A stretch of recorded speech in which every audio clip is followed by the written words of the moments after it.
Hoje, no programa Linkados na Área, iremos falar sobre o deslocamento humano no mundo. Os motivos são diversos, como perseguições políticas, conflitos armados, eventos climáticos, crises econômicas ou sociais. A situação é grave, tanto que no aeroporto de Guarulhos, em São Paulo, centenas de pessoas aguardam o pedido de refúgio nos corredores da área restrita. Para falar sobre esse tema, convidamos um pesquisador de migrações internacionais, refúgio e tráfico de pessoas. Ele também é professor de Relações Internacionais da SPM de São Paulo e doutor em Estudos Estratégicos Internacionais pela Universidade Federal do Rio Grande do Sul. Seja muito bem-vindo, Roberto Ibel. Olá, Gabriele. Olá, Nicolas. Uma satisfação estar aqui com vocês hoje. Eu sou a Gabriele Silveira e estamos começando mais um Linkados na Área, um programa de entrevista feito por nós, alunos de jornalismo da SPM São Paulo. E eu sou o Nicolas. Agora roda a vinheta que daqui a pouco estamos de volta.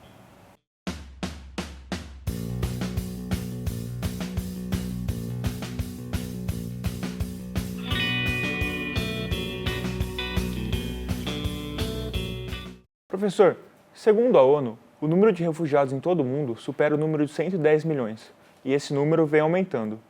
Quais você acha que são os motivos desse crescimento? Bom, Nicolas, nós temos três motivos principais, quando a gente fala sobre refúgio. Primeiro, entender que o refúgio ele pode ser causado por N motivos. Perseguição política, perseguição religiosa, por questões relacionadas a gênero, por posicionamentos políticos, Mas hoje, no contexto atual, nós vamos ter três motivações centrais, as quais o Alto Comissariado das Nações Unidas, o Acnur, para os refugiados, ele vai colocar como os grandes motivadores. Guerras, nós temos guerras na Ucrânia, na faixa de Gaza neste momento, que causam os dois maiores fluxos de refugiados, no leste europeu e no Oriente Médio. Temos também um segundo motivo principal, que são questões de ordem político e econômica, como a situação da Venezuela. Hoje a Venezuela é, no contexto das Américas, o país que mais envia solicitantes de refúgio, que são aquelas pessoas que serão reconhecidas como refugiados. E uma terceira motivação são questões domésticas, ou seja, de oposição, questões de pessoas que são perseguidas por serem de oposição política, por questões étnicas, enfim, que são aqueles fluxos de refugiados que a gente vai ver principalmente no continente africano, no continente asiático, enfim. Então, são as três causas principais hoje para o refúgio no sistema internacional. E para onde vão esses refugiados? Países próximos de suas casas ou distantes? E se são necessariamente países ricos ou se eles optam pelos de baixa renda? Então, Gabriela, a gente até tem um senso comum, de que os refugiados, eles fazem longas jornadas, fazem grandes trajetórias, por exemplo, da África para a Europa ou até mesmo da África para o continente americano. Mas, segundo os próprios dados do Acnur, hoje os fluxos eles acontecem dentro do próprio continente e principalmente para países vizinhos. Então, nós vamos ter ali no norte da África fluxos de refugiados do Sudão do Sul, do Sudão, para países como Egito, Líbia. No Oriente Médio, o fluxo de palestinos da faixa de Gaza e da Cisjordânia para a Jordânia, para o Egito. Então, esses fluxos eles são sempre regionalizados. É claro que a gente não pode pensar que o fluxo de refugiados ele se restringe apenas para um contexto do país que é fronteiriço. A gente vai ter fluxos que vão acontecer, por exemplo, de venezuelanos para os Estados Unidos, para o Canadá, para a Espanha, mas é numa proporção menor. Hoje, o grosso que nós temos, a grande parte dos fluxos de refugiados e de solicitantes de asilo, eles acontecerão para países fronteiriços ou para países que estão dentro do mesmo continente. Como as políticas para migração e refúgio afetam o fluxo dos refugiados? Por uma razão muito simples, Nicolas, porque políticas mais restritivas, como hoje a que nós temos nos Estados Unidos, em alguns países da União Europeia, elas acabam impondo não uma política de acolhimento, mas uma política que vai banir o fluxo de refugiados. Então, por exemplo, no caso europeu, políticas que vão dificultar o acesso dos próprios solicitantes de refúgio à documentação, à educação, a serviços públicos, No caso do Brasil, a gente vai ter uma especificidade. O refúgio ele é reconhecido no Brasil por uma lei que completou até recentemente 20 anos, está quase se aproximando dos 30 anos, que é o Estatuto do Refugiado de 1997, que ele garante uma série de direitos, uma série de garantias para os refugiados. Este é um caso de uma legislação mais aberta ao refúgio.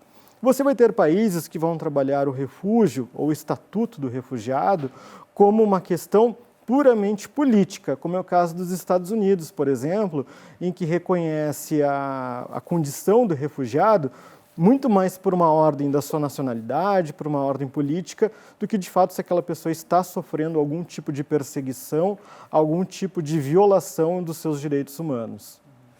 E desde o início do primeiro semestre desse ano, vem sendo noticiada as centenas de imigrantes que estão presos e impossibilitados de sair na área restrita do aeroporto de Guarulhos. E como você avalia a situação da atual crise no aeroporto, sendo que todos esses refugiados vêm sendo impossibilitados de sair devido à falta de retorno do pedido de refúgio? É uma questão muito delicada porque ali nós temos diferentes categorias de pessoas que querem chegar no Brasil. Você tem pessoas que querem migrar para o Brasil por uma questão de trabalho, uma questão econômica, mas que não têm o visto, que precisa obter esse visto junto a um consulado, uma embaixada brasileira no exterior.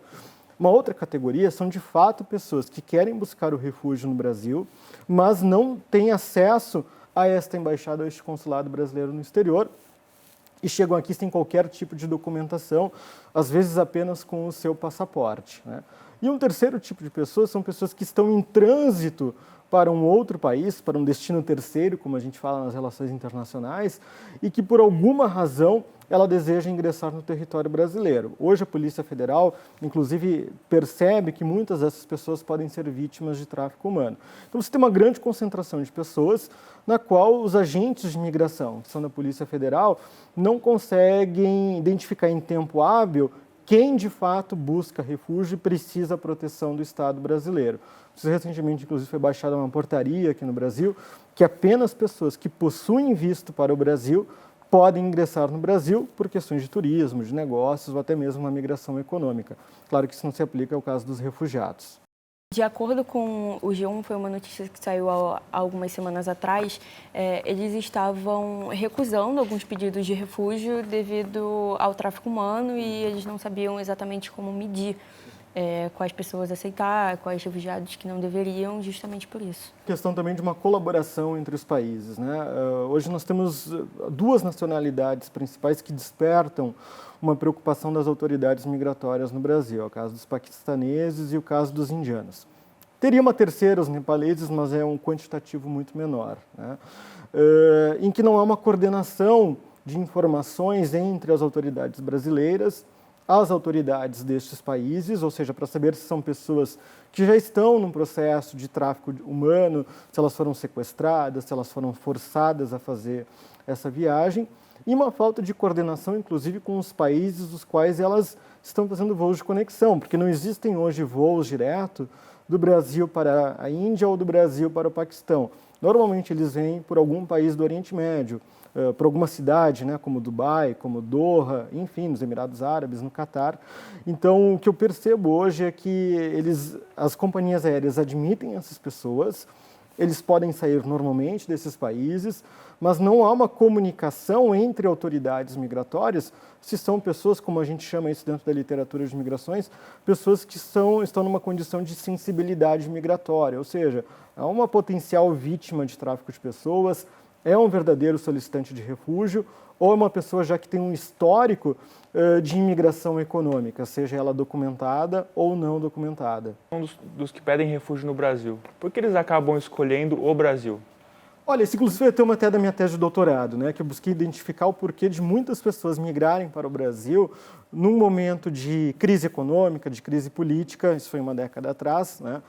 E a resposta que eu sempre ouvi é que o Brasil, em primeiro lugar, ele garante proteção ao solicitante de refúgio, que é muito diferente já da figura do refugiado. Solicitante de refúgio é aquele cidadão estrangeiro que vai a uma delegacia da Polícia Federal, caso já esteja no território brasileiro, ou que chegou no aeroporto ou no porto de entrada e manifesta o seu interesse de entrar no Brasil pela via do refúgio. A partir daquele momento, ele já ganha um protocolo, que é uma espécie de um documento de identificação que permite que ele tire um CPF, possa ser contratado, seja atendido no SUS, por exemplo. E o refugiado ele vai ter ainda outros direitos garantidos pelo Estado brasileiro, né? Como direito à educação, direito à moradia, programas sociais, inclusive o próprio Bolsa Família, por exemplo. Então, alguns refugiados que eu entrevistei, ou solicitantes de refúgio, como do Senegal, de Gana, do Haiti, eles alegavam isso, que o Brasil, ele, até hoje, inclusive, ele apresenta uma garantia real de proteção à sua condição, seja de solicitante de refúgio ou de refugiado já reconhecido pelo Estado brasileiro. E, professor, desde que os refugiados começaram a chegar no aeroporto, houve inclusive a morte de um homem ganês devido ao infarto. Na sua opinião, o país está preparado e tem infraestrutura suficiente para receber esse crescente número de imigrantes?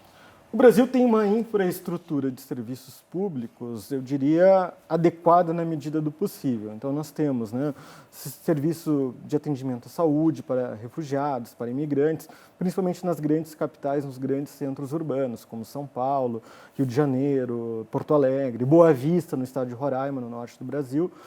Mas eu vejo que hoje uma das grandes dificuldades do Estado brasileiro é, de fato, profissionais, servidores públicos, num número que atenda a essa crescente demanda, né? Por exemplo, o CONARE, que é o Comitê Nacional para os Refugiados, que é vinculado ao Ministério da Justiça em Brasília, ele tem um número muito reduzido de servidores públicos que atendem a centenas, quase milhares de pedidos de refúgio. Então, o processo hoje no Brasil para o reconhecimento do refúgio, ele é muito lento. Então, nós vamos ter aí hoje estrangeiros que estão em território brasileiro já há quase 5, 6 anos, ainda com um protocolo de solicitação de refúgio e sem o seu reconhecimento pelo Estado brasileiro. Então, acho que esse hoje é o grande desafio, né? Você ter pessoas, um número suficiente de pessoas que deem conta, de fato, como você mencionou, dessa demanda crescente pelo reconhecimento do refúgio aqui no nosso país. E quando a questão são grandes grupos de refugiados, como o Brasil lida com essas situações? Nós tivemos alguns episódios recentes, Nicolas, em 2012 a 2014. Nós tivemos um fluxo de haitianos e senegaleses que ingressaram no Brasil pela fronteira norte, no estado do Acre. Tive, inclusive, a oportunidade de conhecer a cidade de Brasileia, que é na fronteira lá do Acre com a Bolívia. Quase uma tríplice fronteira, Brasil, Bolívia e Peru. E naquele momento, o Brasil ainda não tinha um preparo para grandes fluxos de solicitantes de refúgio, até mesmo de imigrantes, né? Foi uma migração, a gente pode dizer até desordenada, porque eram milhares de pessoas que chegavam no Acre, que já é um estado com uma infraestrutura muito deficitária para o atendimento de imigrantes, e que o Estado brasileiro teve que se adaptar. Então, ali foi realizado um esforço com o governo estadual, com prefeituras, com ONGs internacionais para dar aquele acolhimento. Já um outro caso mais recente, a partir de 2017, a gente vai ter a migração e também o fluxo de solicitantes de refúgio de venezuelanos, numa outra fronteira da região norte do Brasil, que foi na fronteira entre Santa Helena de Guairém, na Venezuela, com a cidade de Roraima, chamada Pacaraima, né? E ali o Brasil ele cria a Operação Acolhida, que foi uma operação das 3 forças militares, sob o guarda-chuva do Acnur, que é aquela organização que eu mencionei no começo da nossa conversa, e da OIM, que é a Organização Internacional para as Migrações. Então foram criados uma série de protocolos, procedimentos, enfim, dentro já do momento do acolhimento, na chegada dessas pessoas na fronteira brasileira com a Venezuela, e o seu processo, que a gente vai chamar na literatura de interiorização. Essas pessoas foram encaminhadas para o interior do Brasil, para todas as regiões, para todos os estados. Aqui em São Paulo recebeu um número considerável, Rio Grande do Sul também, Santa Catarina também. Então, esse é um fluxo que o Brasil conseguiu dar uma resposta rápida e, eu diria, até mesmo eficiente para o acolhimento dos imigrantes, dos refugiados que chegaram naquele momento. E, na sua opinião, como o Brasil tem se posicionado em relação à crise global migratória que vem acontecendo nos últimos anos? Eu acho que é importante a gente até mencionar, né, que o Brasil ele é um país sempre muito protagonista na agenda migratória pela perspectiva dos direitos humanos, né? A gente vai ter o Estatuto do Refugiado de 1997, que foi um marco. O Brasil foi pioneiro naquele momento em criar uma lei para o acolhimento de pessoas em situação de refúgio. Em 2017, a gente teve a nova lei de imigração, que vai substituir o antigo Estatuto do Estrangeiro da década de 80, ou seja, ainda durante o período da ditadura militar, que vai criar, inclusive, toda uma série de agendas, de protocolos para o acolhimento de imigrantes e refugiados aqui no Brasil. A gente vai ter um gap ali de 2019 até 2022, praticamente, 2023, no penúltimo governo, o governo que antecedeu a atual administração, em que o Brasil ele se afasta da agenda migratória, inclusive nas falas do ex-presidente, abre aspas, ele dizia que os imigrantes eram a escória do mundo, abre aspas, eram o lixo da humanidade, fecha aspas. Então, eu diria, foi um ponto fora da curva, né? Hoje o Brasil, com a nova administração, ele resgata esse posicionamento histórico de acolhimento para os imigrantes e tem sido até um porta-voz nas organizações, fóruns, enfim, internacionais para o acolhimento de imigrantes e refugiados. Então hoje o Brasil é um protagonista nessa temática. Em meio a tanta burocracia para receber esses refugiados, você acha que o Brasil ele tenta fazer algo para evitar a violação de direitos humanos com os refugiados? Eu acredito que esse é um ponto crítico, né, quando a gente fala de proteção aos direitos dos imigrantes e de refugiados. Nós temos, como eu acabei de mencionar, um ordenamento jurídico muito moderno, reconhecido internacionalmente. O problema é, como tantas leis, inclusive aqui no Brasil, é a aplicação, a efetividade desta legislação migratória. Então, um caso muito comum aqui no país é uma pessoa que tem reconhecido o seu status de refugiado, independentemente da nacionalidade, e aí ele busca reconhecer o seu diploma de ensino superior. Até aí uma curiosidade, boa parte dos refugiados que nós acolhemos possuem nível superior e nível de pós-graduação, né?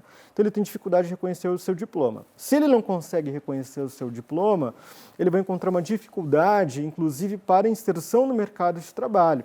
Então você vai ter uma celeuma, vai ter um número enorme de profissionais muito qualificados nos seus países de origem e que não vão trabalhar nestas áreas aqui no Brasil, estarão em áreas alheias, áreas distintas, né?